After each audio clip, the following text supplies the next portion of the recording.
नमस्कार. गैरसमज वर्सेस समज 30 दिवस सिरीज गैरसमज 26. माझं शरीर अशक्य आहे. सगळं करूनही माझं काहीच होत नाही. मी डाएट केलं, मी वर्कआउट केलं, सगळं करून पाहिलं, पण काहीच होत नाही. माझं शरीर अशक्य आहे.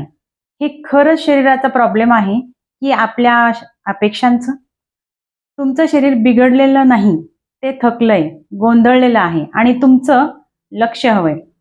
कधी फार कमी खाल्लं असेल, कधी खूप एक्स्ट्रा वर्कआउट, कधी झोपच नीट नाही किंवा स्ट्रेसवर लक्ष नाही. फार वेळा आपण कन्सिस्टन्सी सोडतो, सातत्य सोडून देतो आणि शरीराला मात्र दोष देत राहतो. पण सत्य आणि सायन्स काय आहे? जगात एकही अशक्य शरीर नाही. फक्त योग्य दिशा लागते. तुमचं शरीर अशक्य नाही, ते फक्त तुमच्या विश्वासाची वाट बघतंय. तर गैरसमज मोडा, होप धरा, सायन्स वापरा, फॉलो करा fat to fit with doctor Swati. उद्या भेटू असाच एक गैरसमज दूर करण्यासाठी. तोपर्यंत स्वस्त आणि मस्त जगा. लाईक, शेअर आणि सबस्क्राईब करा. डिस्क्रिप्शन नक्की चेक करा. धन्यवाद.